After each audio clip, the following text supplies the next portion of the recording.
Okay, this should work. Let me see. Oh god, I hope the beginning isn't like. Oh, well, it's been long since I've been live. It's been long since I've been live. Yeah, here we go. It's been long since I've been live. Yeah, here we go. It's been long since I've been live. And we've even got the feedback and the echo loop. Alright. So, yeah, so you heard that. So, she's blocked me. I don't even know what the hell I did anymore, but I hope she forgives me. I hope I get to see her at that concert in September, but that's not the point. The point is that to try and keep myself loyal, every time I thought of being disloyal, yeah, works for anything. So we are neural networks. And that really does work for anything. Be careful. Unpleasant thoughts you don't want to think. You think them, whoop, bang. You don't think them no more. You just keep doing it. Oh, Lord. All right, so where are things with neural networks?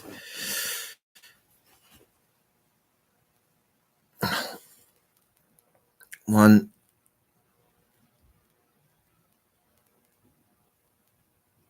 the rate of profit goes down.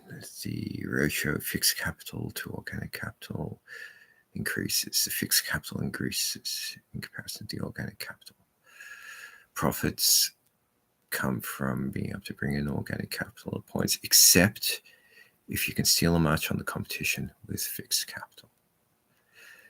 There is an enormous amount of fixed capital built up in the large language models and related developments like hybrid systems, visual and text.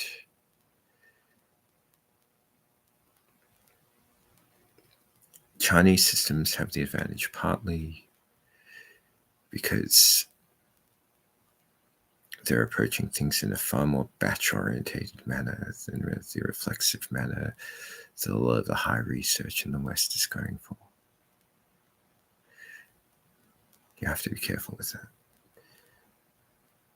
Past a certain point, a large language model, if you are going to let it run freely and decide when it stops and what its stopping conditions are, is essentially a Turing machine.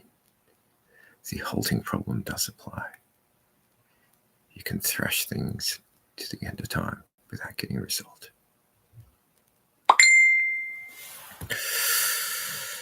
Okay, is this important? Yeah.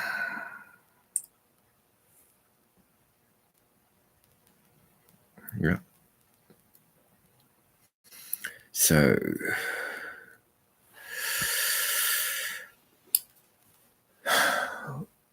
where do things have an advantage in fixed capital? A workers' cooperative will have the advantage, especially when fixed capital is freely available, as with the various neural network models, large language and otherwise. In fact, for any country, nation, state out there, it is in the absolute national interest to have a homegrown artificial intelligence industry at this point. Australia's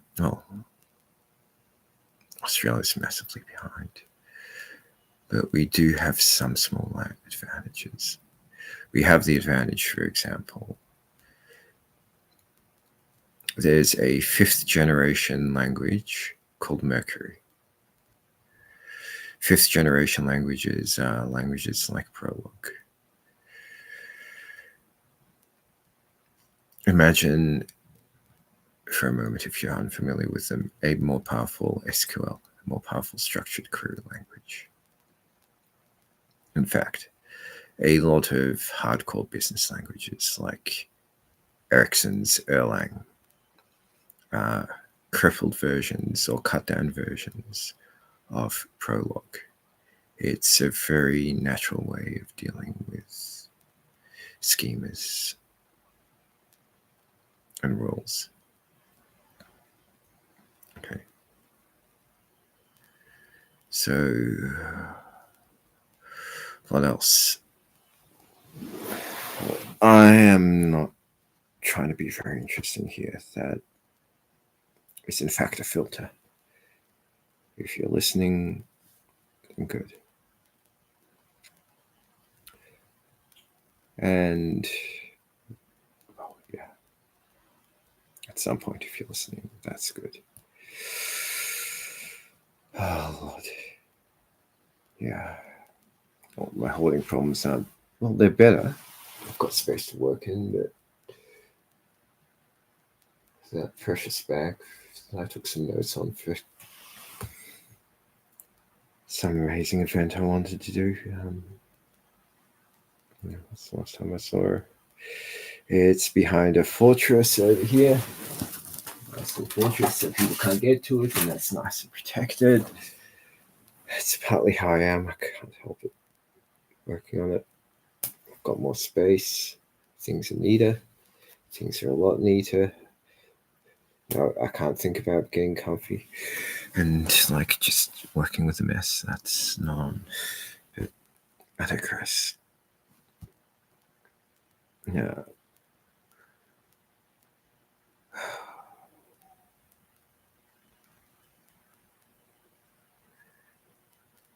In Chinese philosophy, there's one of the 100 schools. It's very old. Most school of Master Ma. Ma, I do believe, is the character for a tattoo indicating. Let's just say he was a technician. So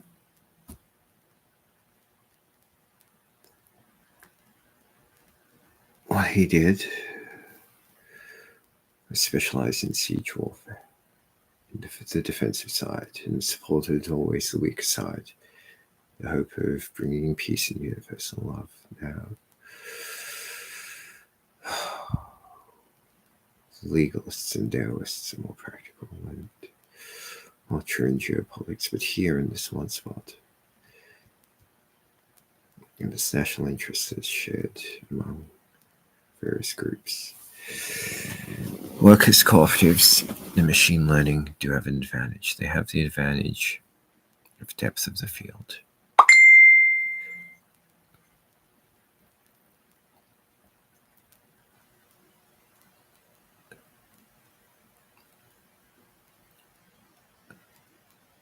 What you couldn't interest someone to work on purely for the money, they'd rather go be a quant or what have you, or do the commercial stuff. Yeah. With a workers' cooperative, where the fixed capital is constantly being added by the workers, the interests align. Interests align for workers' cooperatives in countries around the world. And furthermore, we have one massive advantage. We have one enormous advantage. When I was experimenting with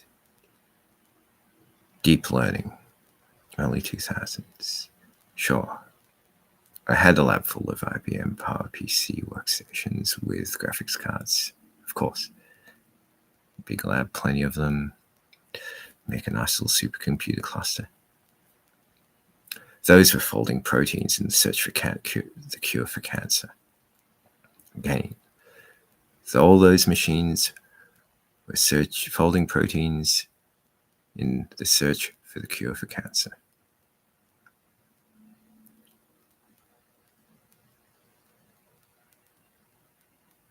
The deep networks I was working on, I did on an obsolete workstation. I've given some of the optimizations away. If you're listening to this because I've done that, then you probably already know what those optimizations are, and one of them won't work very well with GPUs unless someone can find a way. But that's all right. Someone probably will find a way. It's a very smart way of doing it. There's nothing wrong with quantizing neural networks. In fact, that's how ours works. They fire. They build up the neurons, they build up, sure, they release chemical signals, there's constant chemical signals, and even probably electromagnetic communications between neurons and synapses and neurons. But ultimately what they do is they build up, build up, build up, then they fire. All right? And that is a signal to another neuron just to build up a little bit, and that builds up a little bit. That's how it works. It's actually very simple. So,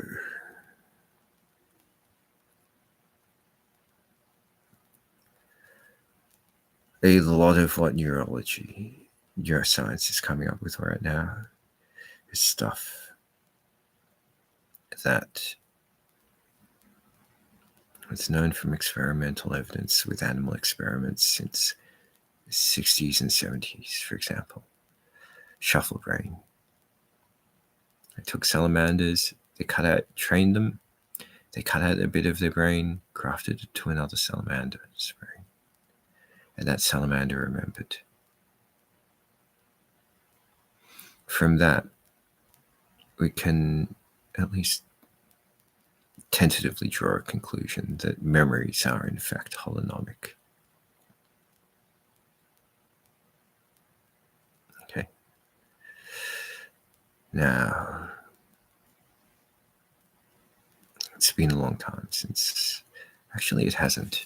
I've been playing around on neural networks, on the workstation, disconnected from the internet, unplugged from no Ethernet, unplugged, and it does not have wireless. What it does have is a powerful GPU.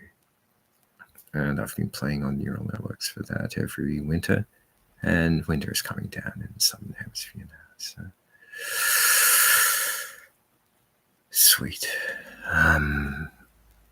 Yeah. The point of all that, we'll be deleting some of what I've worked on in there, is that it is all still in here. That is where we going for the worker cooperatives that are in the national interest have the advantage.